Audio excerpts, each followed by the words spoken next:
Hello everyone, welcome to Learning Twist. तो आज हम लोग शुरू कर रहे हैं क्लास 8 का साइंस का chapter number 7, conservation of plants and animals. Okay, तो कंजर्वेशन का मतलब एक तरीके से ये हो गया संरक्षण करना, यानी उसको सुरक्षित रखना, कि हम प्लांट्स और एनिमल्स को किस तरीके से सुरक्षित रख सकते हैं। ओके, चलिए चैप्टर शुरू करते हैं। We saw in class 7 that Paheli and Boojho had visited the forest along with professor Ahmad and Tibu. हमने क्लास 7 में देखा था कि पहेली और बूझो जो है प्रोफेसर अहमद और टीबू के साथ उसमें फॉरेस्ट को विजिट करने के लिए गए थे। They were eager to share their experiences with their classmates, और उन्होंने बड़ी उसके साथ अपने जो दोस्तों के साथ क्लासमेट्स के साथ अपने एक्सपीरियंस शेयर किए थे। Other children in the class were also eager to share their experiences as some of them had visited Bharatpur sanctuary. और कुछ बच्चे ऐसे थे जिन्होंने अपने एक्सपीरियंस शेयर किए थे, और वो जो विजिट करने गए थे भरतपुर सेंचुरी, उन्होंने विजिट किया था, तो उन्होंने भी अपने एक्सपीरियंस जो थे एक दूसरे के साथ शेयर किए। Some others had heard about Kaziranga national park, कुछ ने काजीरंगा नेशनल पार्क के बारे में सुना। Lokchao wild life sanctuary, great great Nicobar biosphere reserve and tiger reserve etcetera. ठीक है, तो इसमें कौन कौन सी थी? Kaziranga national park, Lokchao wild life sanctuary, great Nicobar biosphere reserve and tiger reserve etcetera. तो ठीक है, तो ये सब जो थी सेंचुरीज थी जिसके बारे में बात हुई थी। ओके, तो अब आता है कि what is the purpose of making national parks, wild life sanctuaries and biosphere reserves, कि क्या उद्देश्य है इसका, कि जो हम ये बनाते हैं मेकिंग नेशनल पार्क्स बनाने का या फिर वाइल्ड लाइफ सेंचुरीज और बायोस्फीयर को रिजर्व करने का क्या पर्पज़ है। ठीक है, पहेली ने सोचा। तो डिफॉरेस्टेशन एंड इट्स कॉजेज 7.1 पर आएगा, डिफॉरेस्टेशन एंड इट्स कॉजेज। यानी कि डिफॉरेस्टेशन तो सब लोग आप जानते हो कि वो पेड़ों को कटान जो होता है, पेड़ों की कटाई करना, यानी जंगल जो काट काट कर ये बिल्डिंग्स बनाई जा रही हैं, स्कूल्स बनाए जा रहे हैं, ठीक है, ऑफिसेज बनाए जा रहे हैं। चलिए देखते हैं डिफॉरेस्टेशन एंड इट्स कॉजेज। ठीक है, तो डिफॉरेस्टेशन का मतलब हो गया, दोबारा बता देती हूँ एक बार से मैं, कि कटान जो पेड़ों को काट काट के बिल्डिंग्स, ऑफिसेज, स्कूल्स बनाए जा रहे हैं। ठीक है, जनसंख्या की बढ़ता हुआ जो कारण है उसकी वजह से इन पेड़ों को काटा जा रहा है। ठीक है, तो उसका डिफॉरेस्टेशन बोलते हैं उसको। तो डिफॉरेस्टेशन और उसके कॉजेज क्या क्या हैं। Okay, a great variety of plants and animals exists on the अर्थ। हमारे जो अर्थ पर बहुत सारे वैरायटी के प्लांट्स और एनिमल्स हैं। They are additional for the well being and survival of mankind, जो कि हमारी अच्छी उसके लिए, और सर्वाइवल ऑफ मैनकाइंड जो कि मनुष्य के सर्वाइवल के लिए बहुत आवश्यक है। क्योंकि पेड़ पौधों से क्या होता है, हमें ऑक्सीजन मिलती है ना, जो बरसात होती है पेड़ पौधे की वजह से होती है, बहुत सारे फ्रूट्स वगैरह सब चीज़ मिलती है, बहुत सारी चीज़ें हैं उसके तो यूज हैं। तो इसमें बताया गया today a major threat to survival of these organism is deforestation. ठीक है, आज जो है एक मेजर थ्रेट है इस ऑर्गेनिज्म को सर्वाइवल के लिए, जो इसको हम डिफॉरेस्टेशन बोलते हैं। We know that deforestation means clearing of forest and using that land for other purposes. हम जानते हैं कि डिफॉरेस्टेशन का मतलब है कि पूरी लैंड को क्लियर कर देना, पेड़ों से फ्री कर देना। ठीक है, और उसका जो और अनेक उद्देश्य हैं उसको पूरा करने के लिए पेड़ों का कटान किया जाता है। Trees in the forest are cut for some of the purpose mention below.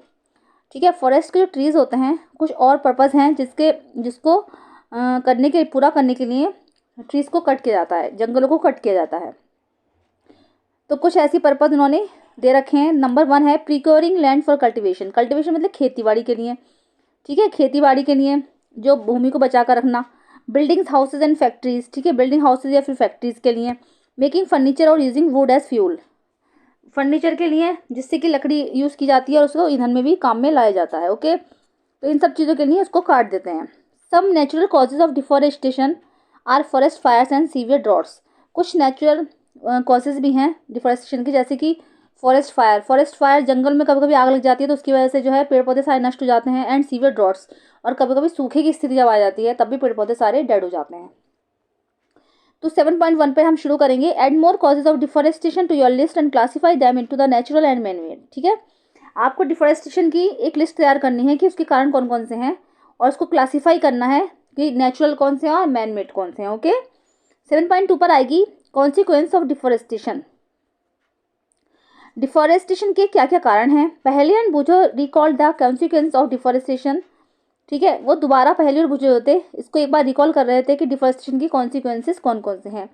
They remember that deforestation increase the temperature and pollution level on the earth. ठीक है, उसके इफेक्ट कौन कौन से हैं डिफॉरेस्टेशन के, या फिर उसके किस किन कारणों से वैसे होता है और उससे क्या इफेक्ट होता है, उसी के बारे में है कि they remember that deforestation increases the temperature. वो जानते हैं कि डिफॉरेस्टेशन से क्या होता है, टेम्परेचर बढ़ जाता है and pollution level on the, और अर्थ पर जो है पोल्यूशन का लेवल बढ़ जाता है। It increases the level of carbon dioxide in the atmosphere, ये अपने एटमॉस्फेयर में कार्बन डाइऑक्साइड का लेवल बढ़ जाता है इससे। Ground water level also gets lowered, और ग्राउंड वाटर का जो लेवल है वो नीचे चला जाता है। अभी मैं पिछले सेक्शन में वो पढ़ाया था 7th में, ठीक है। They know that deforestation disturb the balance in nature, वे जानते हैं कि डिफॉरेस्टेशन जो होता है वो जो नेचर में जो बैलेंस है उसको डिस्टर्ब कर देता है। जैसे कि वाटर साइकिल है, वाटर साइकिल गड़बड़ा जाता है, ठीक है। अब पेड़ पौधों से क्या होता है, हमें ऑक्सीजन मिलती है और वो जो हमें वो ऑक्सीजन को रिलीज करते हैं और कार्बन डाइऑक्साइड अपने अंदर लेते हैं। तो जब हमारे पेड़ पौधे ही नहीं होंगे तो जो कार्बन डाइऑक्साइड होगी एटमॉस्फेयर में वो सारी एटमॉस्फेयर में घुल जाएगी हमारे, ठीक है। तो जो है सारा जो है पॉल्यूटेड हो जाएगा atmosphere.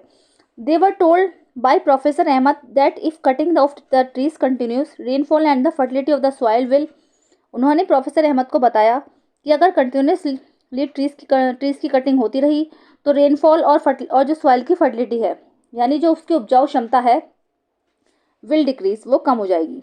Moreover there will be increase chances of natural calamity such as floods and droughts, इसी की वजह से बहुत ज़्यादा चांसेस हैं कि जो हमारे प्राकृतिक डिजास्टर हैं वो आ सकते हैं, जैसे कि फ्लड्स या ड्रॉट्स, सूखे की स्थिति कभी कभी पैदा हो जाती है और बाढ़ें आती हैं। Okay, recall that plants need carbon dioxide for photosynthesis, ये हमने पढ़ रखा है कि जो प्लांट्स होते हैं उसको कार्बन डाइऑक्साइड की आवश्यकता होती है फोटोसिंथेसिस के लिए। Fair trees would mean that less carbon dioxide will be used by resulting in its increased amount in the atmosphere. Okay, वही है कि कार्बन डाइऑक्साइड का जो है एटमॉस्फेयर में जो कार्बन डाइऑक्साइड का लेवल है वो बढ़ जाएगा। This will lead to global warming as carbon dioxide traps the heat rays reflected by the earth. ठीक है, मैं इसको आपको इस तरीके से समझा देती हूँ। जैसे कि पेड़ पौधे होते हैं हमारे, वो ऑक्सीजन को रिलीज करते हैं और कार्बन डाइऑक्साइड को लेते हैं। तो जब कार्बन डाइऑक्साइड को ग्रहण कर रहे हैं और जब पेड़ पौधे नहीं होंगे तो कार्बन डाइऑक्साइड का लेवल जो है एटमॉस्फेयर में बढ़ जाएगा। ठीक है, मान लीजिए हमारी अर्थ है, अर्थ पर जैसे ये हमारी मान लीजिए अर्थ है, ठीक है, तो इस पर कार्बन डाइऑक्साइड का जो लेवल बढ़ गया तो जो यहाँ पर सन है, ठीक है, तो ऊपर की साइड जो सन है, सन से जो रेज आ रही हैं वो हमारी अर्थ पर पड़ रही हैं। ठीक है, सन से रेज अर्थ पर पड़ रही है हमारी, तो रिफ्लेक्ट होकर अर्थ पर पड़ रही है और ये अर्थ से पड़ के टकरा के, ठीक है, ऊपर आकाश में दोबारा मिल जाएंगे। जो सारा एटमॉस्फेयर है वो हमारा विषैला हो जाएगा। The increase in the temperature on the earth disturb the water cycle and may reduce the rainfall, this could cause droughts. ठीक है, इसकी वजह से वाटर साइकिल डिस्टर्ब हो जाएगा और कभी कभी फ्लड की या फिर सूखे की स्थिति भी आ सकती है। Deforestation is a major cause which leads to the change in soil properties. Deforestation ही एक बहुत बड़ा कारण है जिसकी वजह से क्या होता है, सॉइल प्रॉपर्टीज में बहुत अधिक चेंजेस होते हैं। Physical properties of the soil get affected by plantation and vegetation. Soil की जो फिजिकल प्रॉपर्टीज होती है वो प्लांटेशन और वेजिटेशन के द्वारा अफेक्ट हो जाती है। Recall from class 7 how trees prevent soil erosion. हमने पढ़ रखा है क्लास 7 में कि ट्रीज किस तरीके से सॉइल इरोजन जो है उसको रोकते हैं। Fewer trees result in more soil erosion. ठीक है, सॉइल इरोजन जैसे मैंने बताया था आपको 7th क्लास में। ठीक है, आप चैनल पर जाइएगा, वीडियो सर्च कीजिएगा, मिल जाएगी आपको। तो उसमें बताया गया था कि जब बरसात का पानी आता है या नदियों से, तालाबों से, कहीं से भी पानी आ रहा है तो वो बहुत तेजी के साथ आता है। तो क्या होता है, जब पेड़ पौधे नहीं होंगे तो वो अपने साथ मिट्टी की जो टॉप लेयर है उसको बहा कर ले जाएगा। वो सबसे ज़्यादा उपजाऊ होती है, टॉप लेयर होती है उसमें, क्योंकि जैसे मान लीजिए कोई पत्ती अगर पेड़ों से सड़ गई है ना, सूख गई, सड़ गई, तो सड़ के माइक्रो ऑर्गेनिज्म जो होते हैं उसको मिट्टी में मिला देते हैं, जो ह्यूमस बन जाती है, ह्यूमस की एक लेयर बन गई, वो ह्यूमस का काम करती है। तो उस लेयर को, टॉप लेयर को बहा कर ले जाएगा पानी। ठीक है, तो क्या होगा, इसलिए सॉइल इरोजन होता है। और जो उसके बाद उसकी जो अंदर की लेयर होती है मिट्टी की, वो दिखाई देने लगती है। Removal of the top layer of the soil exposes the lower hard and Rocky layer. उसके अंदर क्या होता है, जो दूसरी लेयर हमें दिखेगी वो रॉकी हार्ड लेयर होगी। This soil has less humus and is less fertile. ये मिट्टी जो होती है वो लेस ह्यूमस होती है और लेस फर्टाइल, क्योंकि इसमें ना तो ह्यूमस होता है और ये उपजाऊ भी नहीं होती है। Gradually the fertile land gets converted into the desert. इसीलिए जो फर्टाइल लैंड, जो उपजाऊ मिट्टी होगी वो डेजर्ट में कन्वर्ट हो जाएगी। It is called desertification. इसीलिए इसको डिजर्टिफिकेशन कहते हैं, क्योंकि सारा ही रेगिस्तान का प्रोसेस हो जाएगा, एक तरीके से डेजर्ट हो जाएगा। तो deforestation also leads to the decrease in the water holding capacity of the soil. Deforestation से क्या होगा, जो मिट्टी की वाटर होल्डिंग कैपेसिटी है, मिट्टी में क्या होता है, छोटी छोटी नलियाँ होती हैं, ठीक है, ग्राउंड में हमारे जो छोटी छोटी नलियाँ या कैपिलरीज बोलते हैं उनको, उनसे रिस रिस कर पानी मिट्टी के अंदर तक पहुंचता है।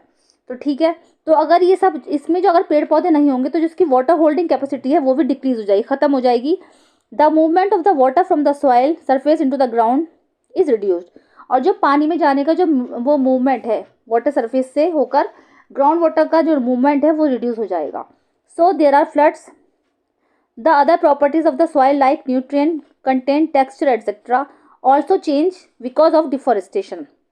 इसीलिए जब वो उसकी जो प्रॉपर्टीज़ है मिट्टी की पानी रिस कर जाने की वो ख़त्म हो जाएगी, तो क्या होगा, पानी रिसेगा नहीं तो बाढ़ की स्थिति पैदा हो जाएगी ऊपर की साइड, क्यों पानी अंदर नहीं जा पाएगा कैपिलरीज में, तो बाढ़ की स्थिति पैदा हो जाएगी। और इससे क्या होगा, जो मिट्टी की बहुत सारी प्रॉपर्टीज़ और भी हैं, न्यूट्रिएंट्स हो गए, उसके कंटेंट हो गया, या फिर उसका टेक्सचर जो होता है वो डिफॉरेस्टेशन की वजह से सब कुछ चेंज हो जाएगा। Okay, we have studies in class 7 that we get many products from forest. हमने क्लास 7 में पढ़ा था कि हमें फॉरेस्ट से बहुत सारे प्रोडक्ट्स भी मिलते हैं। लिस्ट दीज प्रोडक्ट्स, इन प्रोडक्ट्स की एक लिस्ट बनाइए। Will be face shortage of these products if we continue cutting trees. क्या अगर हम कंटिन्यूसली इन ट्रीज को कटिंग करते रहे तो हमें जो है इसकी शॉर्टेज का सामना करना पड़ेगा, इन चीज़ों की शॉर्टेज का, या नहीं। 7.2 एक्टिविटी देखेंगे कि animal life is also affected by deforestation.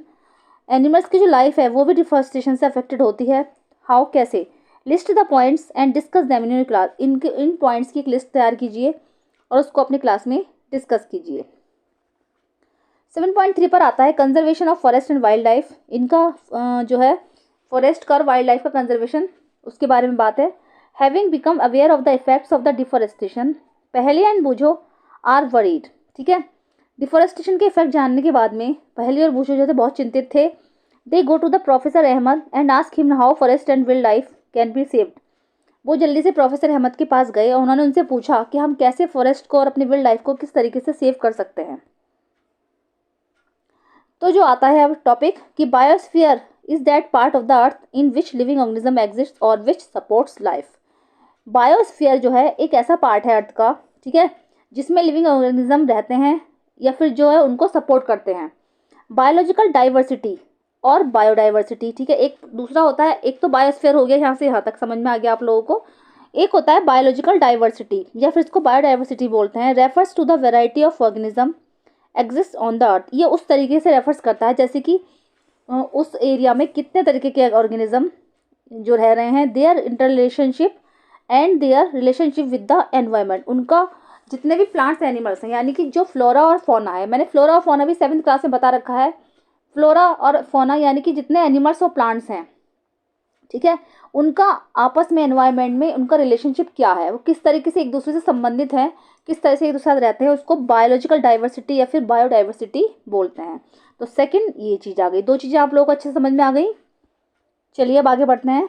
Professor Ahmad organize a visit to a biosphere reserve for Paheli, Boojho and their classmates. Professor Ahmad ने, ठीक है, बायोस्फीयर को विजिट करने के लिए एक जो है बायोस्फीयर रिजर्व को एक विजिट करने के लिए पहले बूझो और उनके क्लासमेट से एक मतलब विजिट करने के लिए एक ऑर्गेनाइज किया, मतलब उन्होंने सोचा कि जैसे कि हमें कहीं घूमने जाना चाहिए, उन्होंने इस तरीके की तैयारी की। He selects a place named Pachmarhi biosphere reserve. उन्होंने एक प्लेस सेलेक्ट किया जिसका नाम था पंचमढ़ी बायोस्फीयर रिजर्व।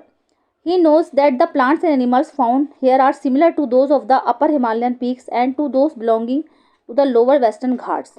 वो जानते थे, प्रोफेसर अहमद जानते थे कि वहाँ पर जो प्लांट्स और एनिमल्स हैं, ठीक है, वो उस तरीके से हैं जैसे कि हिमालयन पीक्स के प्लांट्स और एनिमल्स हैं, उनके सिमिलर हैं। एंड टू दोज बिलोंगिंग, और जो कि वेस्टर्न लोअर वेस्टर्न घाट्स है उससे भी बिलोंग करते हैं। Professor Ahmed believe that the biodiversity found here is unique. Professor Ahmed को विश्वास था कि जो बायोडाइवर्सिटी है यहाँ की वो यूनिक है। He requested Madhav ji, a forest employ, to guide the children inside the biosphere reserve. उन्होंने वहाँ के एक एम्प्लॉय थे माधव जी, ठीक है, जो वहाँ के उनका नाम था माधव जी। तो उन्होंने उनसे कहा कि वो बच्चों को गाइड करें, ठीक है, बायोस्फीयर रिजर्व के बारे में बताएं, अंदर के बारे में उनको गाइड करें। He explains that preserving areas of such biological importance make them a part of our national heritage. उन्होंने एक्सप्लेन किया और बताया कि कि कैसे ये हमारी नेशनल हेरिटेज है, एक सांस्कृतिक धरोहर है, हमारी राष्ट्रीय धरोहर है, जिसको हमें बचाना बहुत ही आवश्यक है। ठीक है। Madhav ji explains to the children that apart from our personal efforts and efforts of the society. Madhav ji ने एक्सप्लेन किया, बच्चों को समझाया कि इसके लिए बहुत सारे जो है कोशिशें या एफर्ट्स करे जा रहे हैं, लेकिन हमारी सोसाइटी को भी इसके लिए एफर्ट्स लगाने की बहुत ज़्यादा ज़रूरत है।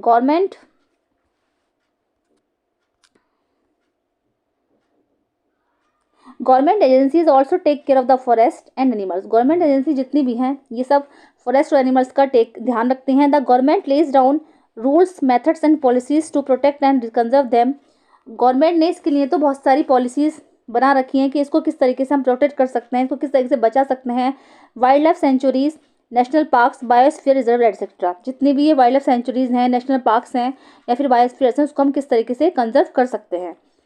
Are protected areas for conservation of plants and animals present in that area. उस एरिया में जितने भी ये प्लांट्स और एनिमल्स हैं उसको किस तरीके से हम सुरक्षित रख सकते हैं। ओके, तो ये जो टॉपिक ये इसमें रह गया है बॉक्स में, इसको मैं बता देती हूँ।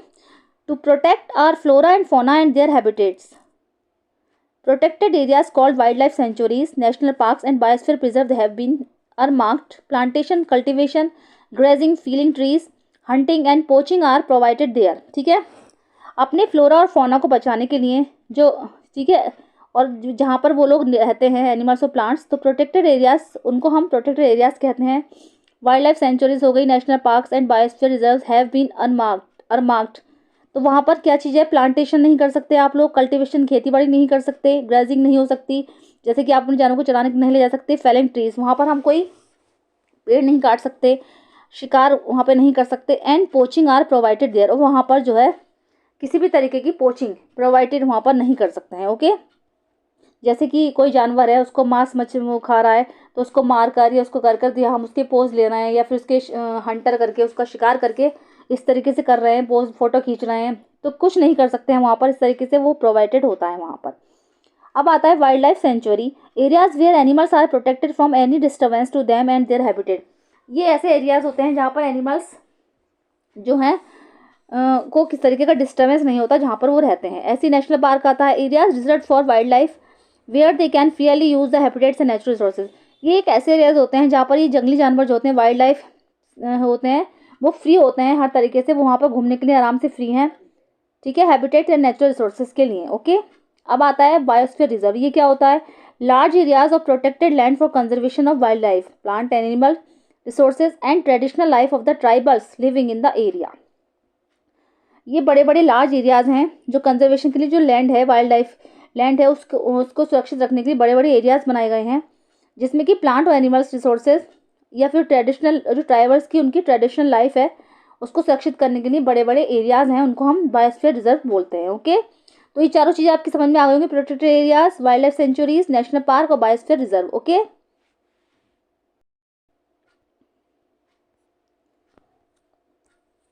यहाँ तक मैंने पढ़ा दिया था। अब आएगी activity 7.3, find out the number of national parks, wild life sanctuaries and biosphere reserve in your district, state and country. आप अपने डिस्ट्रिक्ट, स्टेट और कंट्री में, ठीक है, ऐसे ही जो नेशनल पार्क्स हैं, वाइल्ड लाइफ सेंचुरीज हैं, उनके बारे या फिर बायोस्फीयर रिजर्व्स हैं, ठीक है, उनकी एक लिस्ट बनाइए। रिकॉर्ड इन द टेबल 7.1, उसको 7.1 में रिकॉर्ड कीजिए। Show these areas in an outline map of state in India, उसको आप अपने आउटलाइन मैप एक स्टेट इंडिया का या फिर स्टेट का, उसके आउटलाइन मैप में इनको शोज कीजिए इन एरियाज को। ओके, तो मैं दिखा देती हूँ। ऐसे ही पंचमरी बायोस्फीयर रिजर्व का मैप है, तो जो ग्रीन में दिखाया गया है ये साइड के एरियाज हैं, जैसे पंचमरी सेंचुरी हो गया, टू पिपरिया या फिर पनर पानी गेट, और ये पंचमरी। ठीक है, और जो इसका सेंट्रल का एरिया है ग्रीन से जो दिखाया गया है यहाँ पर, ये येलो से दिखाया गया था, ये ग्रीन से दिखाया गया है, नीमघान सतपुरा नेशनल पार्क। ओके, और ये जो ब्लू से दिखाया गया ये टावर रिजर्वायर है, ठीक है, जो कि टावर नदी पर बनी एक जल परियोजना है। साइड में जो दिखाई गई ब्लू में टावर रिजर्वायर, तो टावर नदी पर बनी एक जल परियोजना है ये।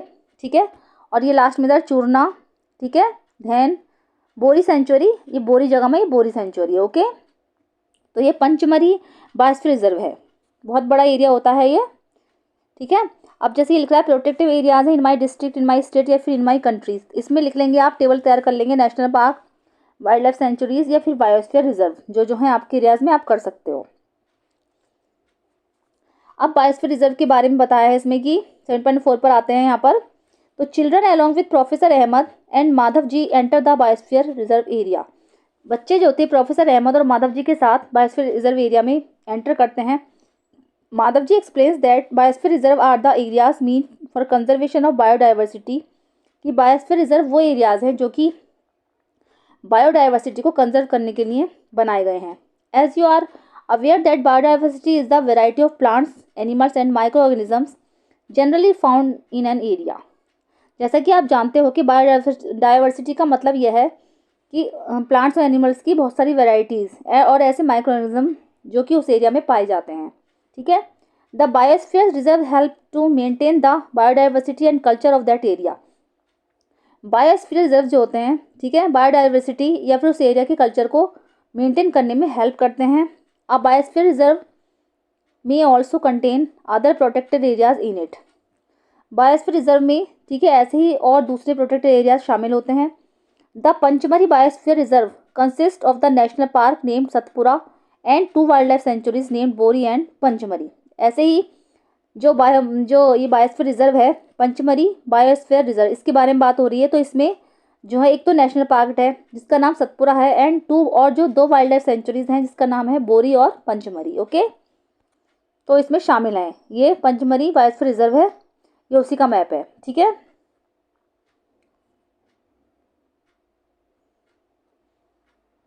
अब आता है कि 7.4 list the factors disturbing the biodiversity of your area.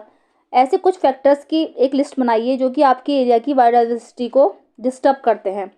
Some of these factors and human activities may disturb for the biodiversity unknowingly. ठीक है, कुछ ऐसी फैक्टर्स या फिर ह्यूमन एक्टिविटीज़ जो कि आपकी बायोडाइवर्सिटी को अनजाने में डिस्टर्ब कर रहे हैं। List these human activities, how can these be checked. ऐसी ह्यूमन एक्टिविटीज़ की एक लिस्ट तैयार कीजिए कि हम उनको कैसे चेक कर सकते हैं। Discuss in your class and right a brief report in your notebook.